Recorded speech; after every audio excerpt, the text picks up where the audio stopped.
এদিকে শেষ মুহূর্তে আওয়ামী লীগের নিবন্ধন প্রত্যাহার, কপাল খুলে গেল আওয়ামী লীগের। সন্ধ্যার পরেই মিছিলে ঝড় তুলল ছাত্রলীগ। ব্যাংকের লকারে আমার কোনো স্বর্ণ নেই, যেহেতু ওরা বলছে এগুলো আমার, তাহলে পড়ে যাওয়া করাইল বস্তিবাসীদের প্রয়োজনে সেগুলো দিয়ে দেওয়া হোক। গয়নাটা নষ্ট হয়, তাহলে কত কত বাক্সে তিনি ওই 832 ভরি গয়না ওই দুটো মাত্র লকারে, মানে লকারের সাইজগুলো কল্পনা করুন, ওটুকু দুটো লকারে কিনা 832 ভরি গয়না জায়গা পেয়ে গেল। আর বাংলাদেশের মতো দেশে ইউনূস রাজত্বে সাবেক প্রধানমন্ত্রীকে এমন হাতে নাতে ধরা গেল 832 ভরি গয়না নিয়ে, কিন্তু সেই 832 ভরি গয়নার কোনো ছবি আমরা দেখতে পেলাম না। গতকাল থেকে সোনা নিয়ে অনেক নড়াচড়া চলছে বাংলাদেশ।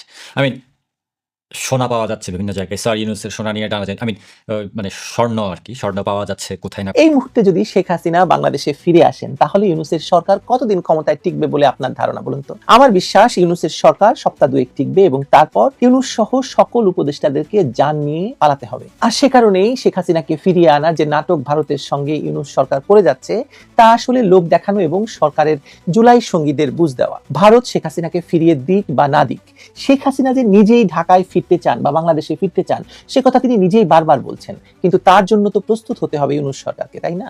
ইউনূস সরকার কি প্রস্তুত? আসসালামু আলাইকুম প্রিয় দর্শক, নতুন একটা নিউজে সবাইকে স্বাগতম। প্রিয় দর্শক, ভিডিওর শুরুতেই অনেকগুলো ভিডিওর অংশ বিশেষ আপনারা ইতিমধ্যে দেখেছেন। দেখেই বুঝতে পারছেন আজকের ভিডিওটি কতটুকু গুরুত্বপূর্ণ এবং আকর্ষণীয় হতে চলেছে।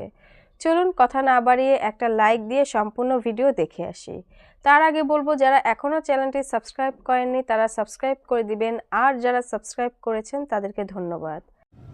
ব্যাংকের লকারে আমার কোনো স্বর্ণ নেই, যেহেতু ওরা বলছে এগুলো আমার, তাহলে পড়ে যাওয়া করাইল বস্তিবাসীদের প্রয়োজনে সেগুলো দিয়ে দেওয়া হোক। বাণীতে শেখ হাসিনা এমন একটা কিউ কার্ড বা ফেসবুকে পোস্টার খুবই ভাইরাল হয়েছে। তবে এই বক্তব্যটা কি সরাসরি শেখ হাসিনা দিয়েছেন নাকি আওয়ামী লীগের নেতাকর্মীরা এটাকে পোস্ট করেছেন, এই জায়গাতে একটু প্রশ্ন আছে। যাই হোক, তারপরেও এই লকারে পাওয়া 832 ভরি স্বর্ণ নিয়ে বাংলাদেশ যখন উত্তাল, গতকালকে লিডিং নিউজে 24 ঘন্টার মধ্যেই দুদকের যিনি মহাপরিচালক আছেন তিনি দিলেন আবার ভিন্ন তথ্য। অর্থাৎ শেখ হাসিনার নামে যে একক লকার, সেইখানে কি ছিল, আর 832 ভরি স্বর্ণ, এটা কি শুধুমাত্র একক শেখ হাসিনার নাকি শেখ পরিবারের? তথ্য হচ্ছে এই 832 ভরি স্বর্ণ শুধুমাত্র একা শেখ হাসিনার না। তো লকার খুলে যে জিনিসগুলো পাওয়া গেছে, প্রত্যেকটা স্বর্ণের সাথে ছোট ছোট একটা চিরকুট ছিল যে কোন স্বর্ণটা আসলে কার। আসুন দেখি মূল ঘটনা। অগ্রণী ব্যাংকের দুটি লকার খুলে যে 832 ভরি সোনা পাওয়া গেছে, সেগুলো শুধু শেখ হাসিনার নয়, তার বোন শেখ রেহানা, ছেলে সজীব ওয়াজেদ জয়, মেয়ে সাইমা ওয়াজেদ পুতুল সহ পরিবারের অন্য সদস্যদেরও ছিল।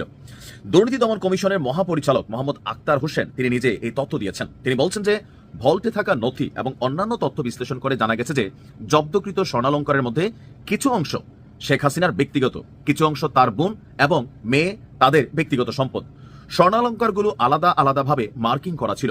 দুদকের অনুসন্ধানকারী দলের কর্মকর্তারা এখন স্বর্ণালঙ্কারগুলো আলাদা করবেন, কার কোন অংশটুকু আছে তা নির্ধারণ করা হবে। আক্তার হোসেন বলেন, আমাদের অভিযোগের সঙ্গে সংশ্লিষ্ট যে অংশগুলো থাকবে সেগুলো এই অনুসন্ধানের সাথে সম্পৃক্ত। তো জব্দ করা 832 ভরি স্বর্ণালঙ্কারের মধ্যে শেখ হাসিনার কতটুকু, তিনি বলছেন যে সেই অংশটুকু নির্ধারণ করার জন্যই ইনভেন্টরি করা হচ্ছে এবং তার মধ্যে যে সম্পদ বিবরণী দাখিল করেছেন তার সঙ্গে মিলিয়ে যাচাই বাছাই করা হচ্ছে। দুদকের চোখে জব্দ হওয়া এই সকল স্বর্ণ কি বৈধ নাকি অবৈধ? তিনি বলছেন যে সম্পদ বিবরণী যাচাই করলে জানা যাবে যে শেখ হাসিনার আয়ের সাথে এগুলোর সঙ্গতি আছে কিনা। যদি আয়ের উৎস জানা না যায় তাহলে তা হয়ে যাবে অবৈধ। এখন প্রশ্ন হচ্ছে যে শেখ হাসিনার নামে একক যে লকার, সেখানে কি ছিল? সেখানে পাটের একটা ব্যাগ ছিল যেটা শুধুমাত্র শেখ হাসিনার নামে এটা বরাদ্দ। এরপরে সেখানে স্বর্ণের নৌকা পাওয়া গেছে, স্বর্ণের হরিণ পাওয়া গেছে, বিভিন্ন রকম আপনার স্বর্ণালঙ্কার পাওয়া গেছে।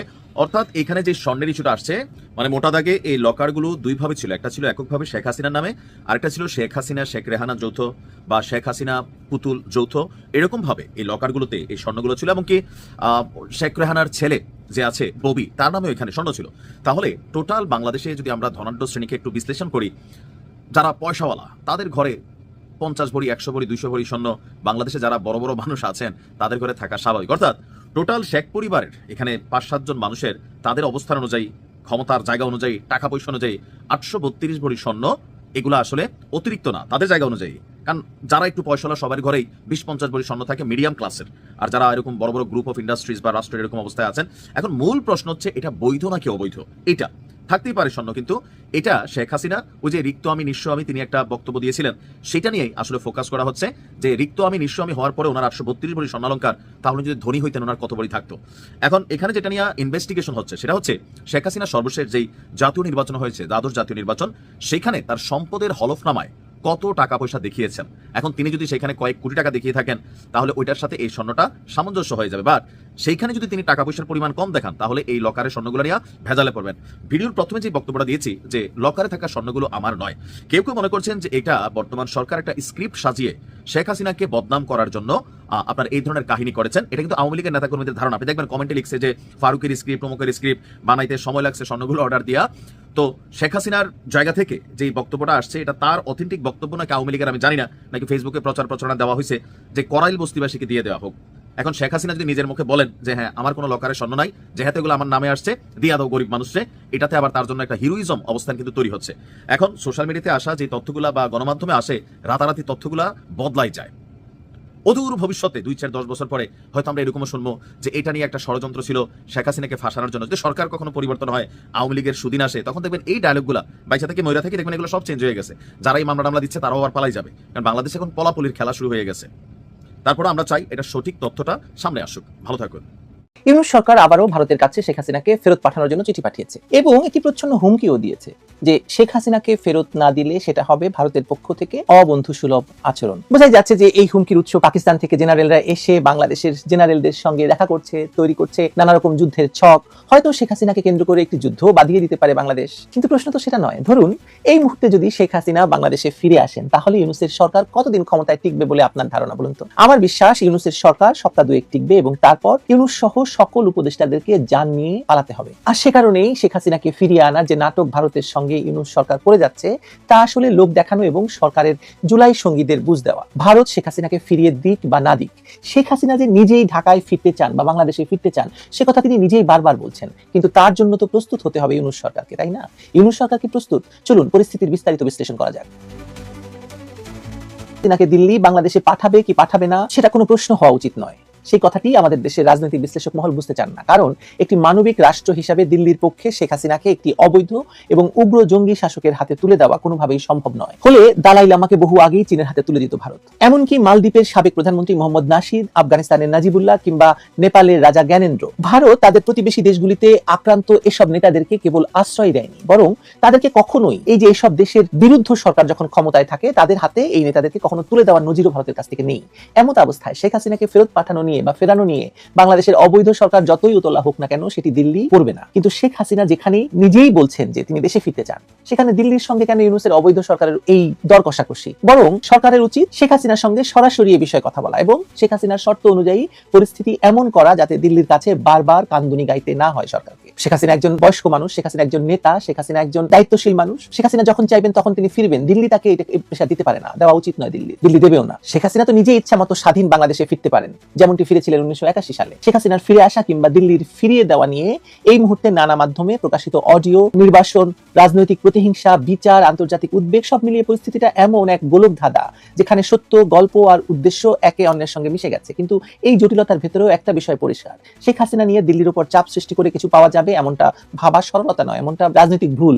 আর এই ভুল হিসেবেই আজকের বাংলাদেশ সরকারের নীতি অভিযানের মূল সমস্যাকে আরো নগ্ন করে তুলেছে। ভারতে নির্বাসিত অবস্থায় শেখ হাসিনার পতিত ফোন আলাপ যেগুলো বিভিন্ন প্ল্যাটফর্মে ঘুরে বেড়াচ্ছে, সেখানে যে দেশের জন্য দীর্ঘদিনের দায়বদ্ধতার প্রতিফলন দেখা যায় তা নিছক রাজনৈতিক বিবৃতি নয়। তিনি স্পষ্টই বলেছেন যে জীবন বাজি রেখে ক্ষমতায় থাকার ইচ্ছে নেই, মানুষ হত্যা করে তিনি ক্ষমতায় থাকতে চান না। যে পরিস্থিতি তৈরি হয়েছিল গত বছর সেটি তার নিজের ভাষায় ছিল মানুষ মরছে এবং তিনি আর সেই রক্তপাতের উপর দাঁড়িয়ে ক্ষমতায় থাকবেন না। কিন্তু তিনি একই সঙ্গে এটাও বুঝেছিলেন যে স্বেচ্ছায় ক্ষমতা ছাড়ার পথটা তাকে কেউ দিতে চাইছে না। এই জায়গাতেই তার রাজনৈতিক ভয়াবহতা স্পষ্ট হয়ে ওঠে বাংলাদেশের। প্রকাশিত প্রতিবেদনে দেখা যায় তিনি তখনও ভাবছিলেন যে তাকে টুঙ্গিপাড়ায় নেওয়া হচ্ছে, পরে জানতে পারেন যে তিনি সীমান্ত পেরিয়ে ভারতে এসেছেন। ঘটনাটা যেভাবেই হোক না কেন এটা স্পষ্ট যে তাকে সরিয়ে আনার মধ্যে একটা জরুরি ব্যাপার ছিল, কারণ জুলাই আগস্টের অস্থিরতার সময় আওয়ামী লীগের উপর যে মাত্রায় সহিংসতা নেমে এসেছিল তাতে রাজনৈতিক প্রতিশোধের ঝুঁকি যে কতটা গভীর ছিল তা তো আর ব্যাখ্যা করার প্রয়োজন নেই। বিভিন্ন রিপোর্টে যেসব সংখ্যা আমরা জানতে পারি, অন্তত এটুকু পরিষ্কার যে দমন সহিংসতা ছিল ব্যাপক এবং সেটার লক্ষ্য ছিল একটি দলকে পুরোপুরি নিশ্চিহ্ন করে দেওয়া।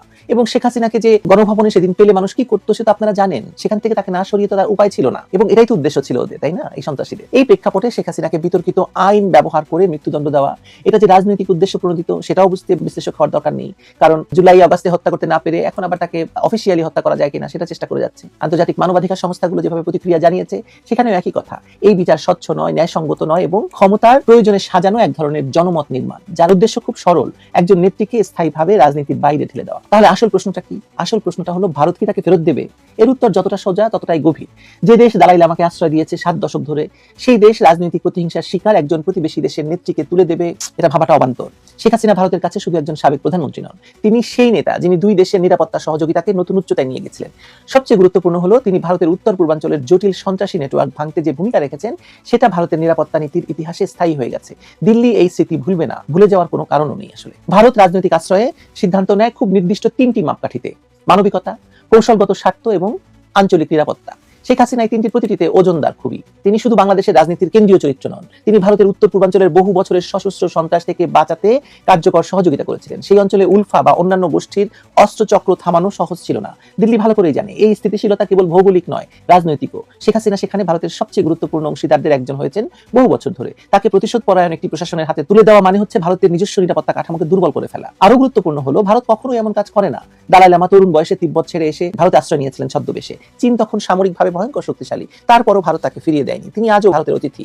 আফগান প্রেসিডেন্ট নাজিবুল্লাহ তার পরিবারকে ভারতে পাঠিয়েই শান্তি পেয়েছিলেন। মালদ্বীপের নাশিদ সরাসরি ভারতীয় হাইকমিশনে ঢুকে আশ্রয় নিয়েছিলেন। নেপালের রাজা ত্রিভুবন আশ্রয় নিয়েছিলেন দিল্লিতে। ইতিহাস মানে কি বলে আমাদের?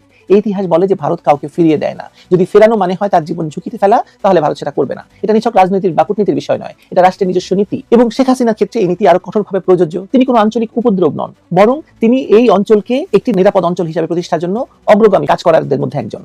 কিন্তু এখানে আরেকটি জটিলতা আছে। ভারত শেখ হাসিনাকে চিরকাল ধরে রাখবে কি? উত্তরটা হচ্ছে প্রয়োজন তো নেই, কারণ তিনি নিজেই জানিয়েছেন তিনি ফিরতে চান, মানে শেখ হাসিনার কথা বলছি। কিন্তু সেটা হতে হবে রাজনৈতিকভাবে বৈধ পরিবেশে, যেখানে তার দলকে নিষিদ্ধ করা হবে না, যেখানে বিচার হবে আইনের ভিত্তিতে, বিদ্বেষের ভিত্তিতে নয়। তিনি বাংলাদেশে যখন ফিরবেন তাকে জামিনে রেখে, বাইরে রেখে তিনি যাতে থাকতে পারেন এবং বিচার প্রক্রিয়া চলে, সেটি দেখতে হবে আমাদেরকে, সেটি নিশ্চিত করতে হবে। তিনি এমনকি বলেছেন চাইলে তিনি আদালতে দাঁড়াবেন, প্রয়োজনে কারাগারে যাবেন যদি রাষ্ট্র তার নিরাপত্তার ন্যূনতম নিশ্চয়তা দিতে পারে। ধরুন কারাগারে গেল, তাকে কি কারাগারে জীবিত রাখবে মনে করছেন? যে হত্যার ঘটনা বাংলাদেশে ঘটেনি, সেই বাংলাদেশে কি করে শেখ হাসিনা ফেরত আসবেন এরকম ভয়াবহ পরিবেশে? এই আত্মবিশ্বাস, তবুও তিনি ফিরতে চান। এরকম আত্মবিশ্বাস সাধারণত একজন দীর্ঘদিনের নির্বাচিত এবং জননেতারই থাকতে পারে, যিনি জনগণের উপর ভরসা কখনো হারান না। তাই আসলে দিল্লির কাছে প্রশ্নটা নেই, বা প্রশ্নের উত্তরটা নেই। তারা তাকে ফেরত দেবে কি দেবে না এই প্রশ্ন দিল্লিকে জিজ্ঞেস করে কোনো লাভ নেই। প্রশ্নটা বাংলাদেশের ভেতরেই তার সমাধান। দেশ কি এমন একটা স্বাভাবিক রাজনৈতিক পরিবেশ তৈরি করতে পারবে যেখানে শেখ হাসিনা ফিরে আসতে পারবেন, নিপীড়নের ঝুঁকি ছাড়াই, হত্যার ঝুঁকি ছাড়াই, বিচার বহির্ভূত হত্যার ঝুঁকি ছাড়াই, যেখানে তিনি আবার জনগণের রায়ে নিজের অবস্থান প্রমাণ করতে পারবেন? তাকে তো সেই সুযোগ দিতে হবে। এখানে একটা সত্য অস্বীকার করা খুব কঠিন, সেটা হচ্ছে আওয়ামী লীগকে রাজনীতির বাইরে ঠেলে দেওয়া সহজ কাজ নয়।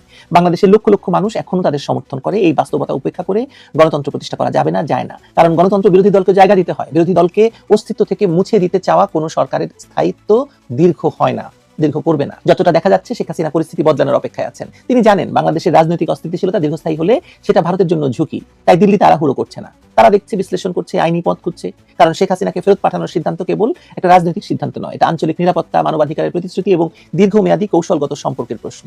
আজ যারা মনে করছেন শেখ হাসিনাকে এনে প্রতিশোধ মিটিয়ে ফেলা যাবে, তাদের বোঝা উচিত নির্বাসন কখনোই শেষ কথা নয়। ম্যান্ডেলা ফিরে এসেছিলেন, বেনজির ফিরে এসেছিলেন, অনেক নেতা ফিরে এসে আবার দেশের রাজনীতিতে কেন্দ্রীয় শক্তি হয়ে উঠেছেন। শেখ হাসিনার ক্ষেত্রে সম্ভাবনাটা অস্বাভাবিক তো নয়, বরং এত বেশি প্রাসঙ্গিক এই গত 15 মাস সেটা আরো প্রমাণ করেছে। তার রাজনৈতিক ইতিহাস বলছে তিনি বাধা পেরিয়ে ফিরতে জানেন।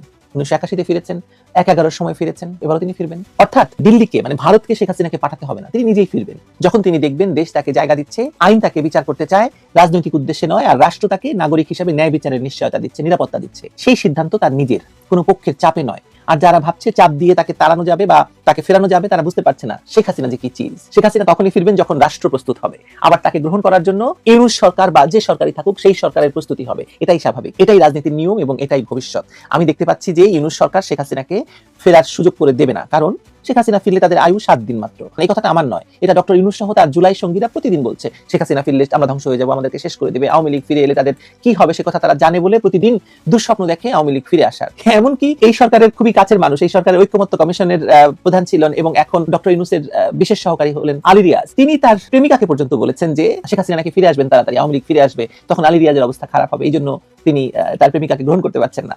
ইন্টারেস্টিং ব্যাপার। ফলে শেখ হাসিনার ফিরে আসাটা এখন পুরোপুরি নির্ভর করছে বাংলাদেশের উপর। বাংলাদেশের ক্ষমতাসীনরা, তা ডক্টর ইউনূস হোক কিংবা কোনো অবৈধ নির্বাচনের মাধ্যমে গঠিত সরকার হোক, তারা যদি শেখ হাসিনার ফিরে আসার চ্যালেঞ্জ গ্রহণ করেন তবেই কেবল শেখ হাসিনা ফিরবেন। না হলে তো শেখ হাসিনাকে জোর করে ফিরতে হবে, সেটাও কি কোনো সরকারের জন্য খুব ভালো ফলাফল বয়ে আনবে? শেখ হাসিনা যদি জোর করে বাংলাদেশে ফেরত আসতে চান, বাংলাদেশের যে ভয়াবহ পরিস্থিতি হবে সেটা সামলাতে পারবে কোনো সরকার? আমার মনে হয় না। যাই হোক, শেখ হাসিনা ফিরতে চান, ভারতের কাছে কথা বলে লাভ নেই, কথা বলতে হবে শেখ হাসিনার সঙ্গে। শেখ হাসিনাকে এই নিশ্চয়তা দিতে হবে, আন্তর্জাতিক কমিউনিটিকে সেই নিশ্চয়তা দিতে হবে, তবেই শেখ হাসিনা ফিরবেন। ভালো 832 ভরি সোনার গয়না, মনে রাখবেন গয়না খুব গুরুত্বপূর্ণ। গয়না রাখতে আমরা সাধারণত বাক্স ব্যবহার করি, কারণ বাক্স না ব্যবহার করলে ভেঙে যায়, চাপ খেয়ে যায়, গয়নাটা নষ্ট হয়। তাহলে কত কত বাক্সে তিনি ওই 832 ভরি গয়না ওই দুটো মাত্র লকারে, মানে লকারের সাইজগুলো কল্পনা করুন, ওটুকু দুটো লকারে কিনা 832 ভরি গয়না জায়গা পেয়ে গেল। আর বাংলাদেশের মতো দেশে ইউনূস রাজত্বে সাবেক প্রধানমন্ত্রীকে এমন হাতে নাতে ধরা গেল 832 ভরি গয়না নিয়ে, কিন্তু সেই 832 ভরি গয়নার কোনো ছবি আমরা দেখতে পেলাম না। সাবেক প্রধানমন্ত্রী শেখ হাসিনার ব্যাংকের দুটো লকার থেকে নাকি 832 ভরি সোনার গয়না পাওয়া গেছে। খুব গুরুত্বপূর্ণ এই গয়না শব্দটাও ভাবা, কারণ এই যে সোনার গয়না পাওয়া গেল 832 ভরি, সেটা এমন এক রাতে হঠাৎ করে বাংলাদেশের সংবাদ মাধ্যমে দাবানলের মতো ছড়িয়ে দেওয়া হলো এই খবর, যেদিন ঢাকার প্রাণ কেন্দ্রে করাইল বস্তিতে 5 ঘন্টারও বেশি সময় ধরে দাও দাও করে আগুন জ্বলছে। 19-20টি ফায়ার সার্ভিসের ইউনিট গিয়েও আগুন নেভাতে পারছে না। আর করাইল বস্তিতে বসবাসকারী লাখ লাখ দরিদ্র মানুষের কি উপায় হবে, তাদের বসতির কি উপায় হবে, তাদের জীবন জীবিকার কি উপায় হবে, কত ক্ষয়ক্ষতি হলো ওই করাইল বস্তিতে, আর আগুনটা লাগতে পারলো কি করে, এসব নিয়ে আলোচনা যখন আসলে মুখ্য হবার কথা, সে সময় কিনা সংবাদ মাধ্যমের মূল মনোযোগের কেন্দ্রে চলে এলো শেখ হাসিনার লকারে 832 ভরি সোনার গয়না পাওয়ার এই খবর। এখন প্রশ্ন উঠেছে যে 16 মাস ধরে ইউনূস রাজত্ব চলছে, 2024-এর আগস্টে এসে ইউনূস সরকার ক্ষমতা নেওয়ার পর থেকে মানে কোনোভাবে শেখ হাসিনার কোনো ব্যক্তিগত গোপনীয়তা রক্ষা হয়েছে বা আইনে তিনি যেসব সুরক্ষা পান সেসব রক্ষার কোনো চেষ্টা হয়েছে, তার সম্মান মর্যাদা রক্ষার কোনো চেষ্টা হয়েছে, তার কোনো প্রমাণ বা এমন কোনো অভিযোগ ইউনূসের পরম শত্রুও তুলতে পারবেন না। এবং যেখানে ইউনূস রাজত্বে অবাধে, মানে শেখ হাসিনা শেখ রেহানার দান করে দেওয়া 32 নম্বরের বাড়ি থেকে শেখ হাসিনার মানে স্বামীর বাড়ি, শেখ হাসিনার বিবাহ সূত্রের বাড়ি, সুধা সদন লুটপাট হয়েছে, ভাঙচুর হয়েছে, আগুন দেওয়া হয়েছে। শেখ হাসিনাদের গাজীপুরে তাদের বাপের আমলে পাওয়া যে জমি, সেই জমির ওপর তোলা যে ভবন, সেটার ছবি এমন ভাবে পত্রপত্রিকায় কথায় কথায় ছাপা হচ্ছে যে মনে হতেই পারে যে শেখ হাসিনাদের মাথার উপরে ছাদও ছিল না শেখ হাসিনা এবং আওয়ামী লীগ ক্ষমতায় আসার আগ পর্যন্ত।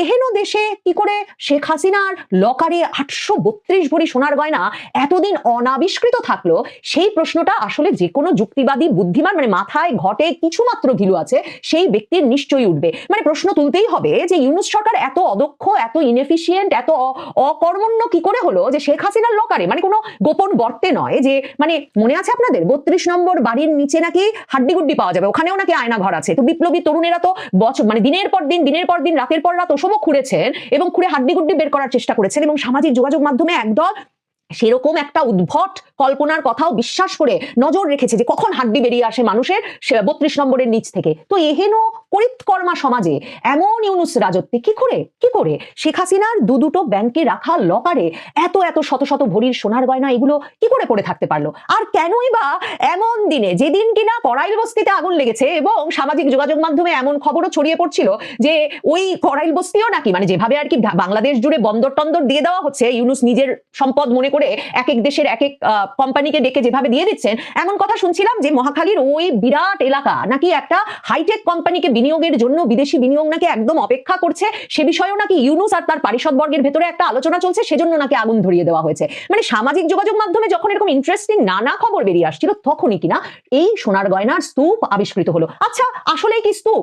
ব্যাংকের লকারের বাক্স আমরা যতটুকু চিনি, মানে আমরা সাধারণ মানুষ, প্রধানমন্ত্রীর জন্য তো স্পেশালি নির্মিত কোনো বাক্স থাকতে পারে না, ভল্টের ভেতরে ছোট ছোট বাক্স লকার পাই আমরা এক একজন, যখন আমরা গহনা বা কোনো দামি দলিলপত্র বা কিছু ব্যাংকে ওই নিরাপদ জায়গায় রাখতে চাই, কারণ আমরা সাধারণ মানুষ, আমাদের বাসাবাড়িতে তো এত নিরাপত্তা নাই। সামাজিক যোগাযোগ মাধ্যমে দেখলাম অনেক লোক এমন প্রশ্ন করছেন, খুবই যৌক্তিক প্রশ্ন, যে শেখ হাসিনা তো সাধারণ ঘর বাড়িতে থাকতেন না, শেখ হাসিনা থাকতেন বাংলাদেশের সবচেয়ে নিরাপদ বাসভবনটিতে। তাহলে সবচেয়ে নিরাপদ যে স্থাপনায় তিনি থাকতেন, সেই স্থাপনায় একটা সিন্ধুকের মধ্যে শত শত ভরি সোনার গয়না না রেখে তিনি কেন কেন কেন তিনি ব্যাংকের লকারে আমার আপনার মতো সোনার গয়না রাখতে যাবেন? তো এই প্রশ্নও যদি বাদ দেই, আমার প্রশ্ন যে 832 ভরি সোনার গয়না, মনে রাখবেন গয়না খুব গুরুত্বপূর্ণ, গয়না রাখতে আমরা সাধারণত বাক্স ব্যবহার করি, কারণ বাক্স না ব্যবহার করলে ভেঙে যায়, চাপ খেয়ে যায়, গয়নাটা নষ্ট হয়। তাহলে কত কত বাক্সে তিনি ওই 832 ভরি গয়না ওই দুটো মাত্র লকারে, মানে লকারের সাইজগুলো কল্পনা করুন, ওটুকু দুটো লকারে কিনা 832 ভরি গয়না জায়গা পেয়ে গেল।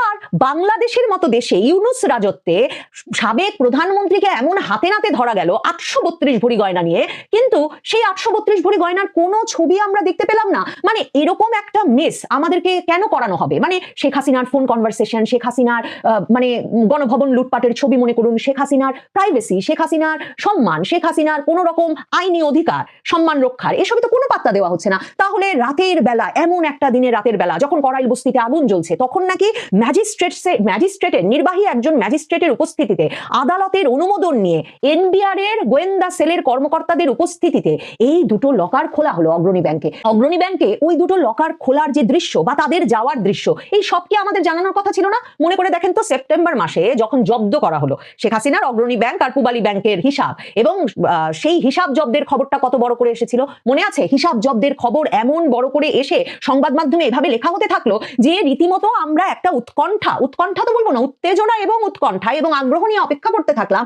যে শেখ হাসিনার, মানে যিনি নাকি, যার সরকারের আমলে নাকি $234 বিলিয়ন শুধু পাচারি হয়ে গেছে, যদিও এখন পর্যন্ত দেবপ্রিয় ভট্টাচার্যরা হিসাব মিলায় বলতে পারেন নাই যে যদি $234 বিলিয়ন পাচারি হয়ে যায় তাহলে উন্নয়ন কাজ হলো কি করে, দেশ চললো কি করে, $234 বিলিয়ন পাচার করে দেওয়ার মতো অর্থনীতি বাংলাদেশ কিনা। তো সেসব দেবপ্রিয় ভট্টাচার্যদের আর হিসাব মেলাতে হবে না।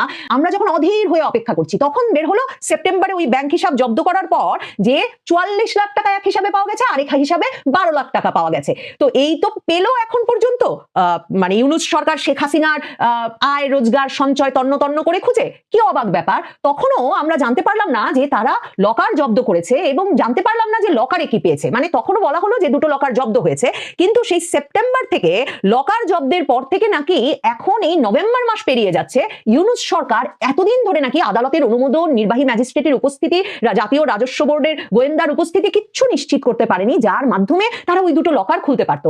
লকারের আরেকটা বিষয় আমি কিছুতেই হিসাব মিলাতে পারছি না। মানে আপনারা যারা লকার ব্যবহার করেছেন ব্যাংকের, তারা তো জানেন যে ব্যাংকের ওই যে বলছিলাম একটা বড় ভল্টে ছোট ছোট লকার হচ্ছে ছোট ছোট বাক্স। তো আমাদের ওই ব্যক্তিগত লকার খুলতে হলে ব্যাংকের চাবির সঙ্গে গ্রাহকের চাবির প্রয়োজন হয়। তাহলে ভাবেন কত বড় একটা যজ্ঞ, যে এখন তো গ্রাহকের চাবি নাই, শেখ হাসিনার চাবিটা তো আর ব্যাংকের কাছেও নাই, এই রাজস্ব বোর্ডের কাছেও নাই। তাহলে তারা যে ওই লকারটা খুললেন, কি প্রক্রিয়ায় খুললেন? মানে এই পুরো বিষয়টা একটা মিডিয়ায় জানান দিতে যাওয়ার কথা ছিল না?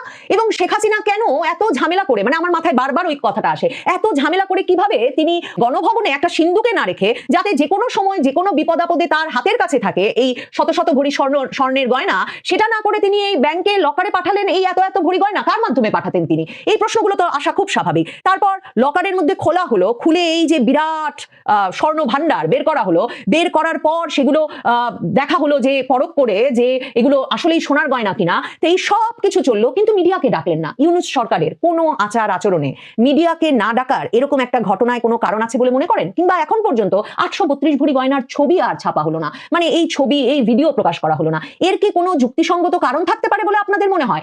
এখন স্বর্ণের যে বিরাট মূল্য, সেই মূল্য অনুযায়ী দেখা যাচ্ছে 15 থেকে 17 কোটি টাকা, মানে প্রায় তো 2 লাখ টাকা করে ভরি। তো যদি ধরে নেওয়া হয় যে সবই এর 22 ক্যারেট স্বর্ণ, তাহলেও মানে 2 লাখ টাকার মতো ভরি, 15 থেকে 17 কোটি, এক একজন দেখলাম এক এক হিসাব করেছেন সামাজিক যোগাযোগ মাধ্যমে। 17 কোটি টাকাই যদি ধরে নেই, 17 কোটি টাকা এই স্বর্ণের গয়নার মূল্য। এখন অনেকে আবার অনেক ডেপো, মানে কত রকম সন্দেহবাদী আর কত রকম প্রশ্ন তোলা মানুষ যে সামাজিক যোগাযোগ মাধ্যমে আছেন, একদল প্রশ্ন করছেন যে আরে ইউনূস তো এসে এই 666 কোটি টাকার নিজের কর মওকুফ করে নিয়েছেন, তো তাহলে এই 15-17 কোটি টাকার গয়না নিয়ে এত প্রশ্ন কেন? কিন্তু শেখ হাসিনা সবচেয়ে দারুণ একদম ছক্কা হাতিয়েছেন। তিনি বলছেন কোন ব্যাংকের লকারে তার কোনো স্বর্ণের গয়না নাই। আমি জানি না তিনি বলেছেন কিনা, মানে সামাজিক যোগাযোগ মাধ্যমে তার নামে ছড়িয়ে পড়েছে যে কথা। তিনি বলছেন সত্যি যদি এই স্বর্ণের গয়না পাওয়া যেয়ে থাকে দুটো লকারে, তাহলে যেন সেটা করাইল বস্তির সব হারিয়েছেন যে মানুষ, নিঃস্ব হতদরিদ্র মানুষের কাপড়ের মধ্যে বিলিয়ে দেওয়া হয়। এখন মজাটা দেখেন, আমার যেটা প্রথম থেকে প্রশ্ন বলা হচ্ছে স্বর্ণের গয়না, এখন দেখলাম কোনো কোনো পত্রপত্রিকা এমন কথাও লিখছে যে শুধু স্বর্ণের গয়না না, জাতীয় মানে উনার সরকারের কাছে বিভিন্ন দেশ থেকে পাওয়া যেসব উপহার জমা দেওয়ার কথা ছিল সেসব তোষাখানায়, সেসব উপহারও নাকি শেখ হাসিনা জমা না দিয়ে ওই লকারে ঢুকিয়ে রেখেছিলেন। আবার আমার মনে প্রশ্ন আসে যে লকারের সাইজ মনে করেন কিভাবে 832 ভরি গয়না দুটো লকারে বাক্সে বাক্সে স্থান পেল, মানে লকারে তো এভাবে ঢুকিয়ে রাখা যাবে না, কিভাবে স্থান পেল সেটাও দেখালো না সরকার। কিভাবে যে লকারটা খোলার পরে মানে কি ধরনের গয়না শেখ হাসিনার পছন্দ ছিল, কত বছর ধরে, মানে দেখলে কোন সময়কার ডিজাইন এই গয়নাগুলো, মানে শেখ হাসিনার মতো একজনের তো ধরুন সেই মানে 60-এর দশক 70-এর দশক থেকে সঞ্চিত গয়না থাকার কথা, মানে কি ধরনের গয়না প্রতি তিনি আকৃষ্ট ছিলেন, কারণ আমরা তো তাকে এত গয়না পড়তে দেখি নাই। এই সব আগ্রহ যখন ইউনূস সরকার আমাদের চোখের সামনে তুলে ধরতে পারতো, তখন কিনা শেখ হাসিনার গয়নার এত বড় ভান্ডার উদ্ধারের পর সরকার একেবারে চুপচাপ, শুধুমাত্র এই খবর নাম প্রকাশে অনিচ্ছুক জাতীয় রাজস্ব বোর্ড কর্মকর্তা, নাম প্রকাশে অনিচ্ছুক রাজস্ব বোর্ডের গোয়েন্দা সেলের কর্মকর্তা, নাম প্রকাশে অনিচ্ছুক নির্বাহী ম্যাজিস্ট্রেট, যাদের কারো নাম জানা যায় না। প্রিয় দর্শক, ভিডিওটি দেখে কি জানলেন বুঝলেন অবশ্যই আপনাদের মূল্যবান মতামত কমেন্ট বক্সে জানিয়ে দিবেন। পারলে ভিডিওটি শেয়ার করে সবাইকে দেখার সুযোগ করে দিবেন। ধন্যবাদ।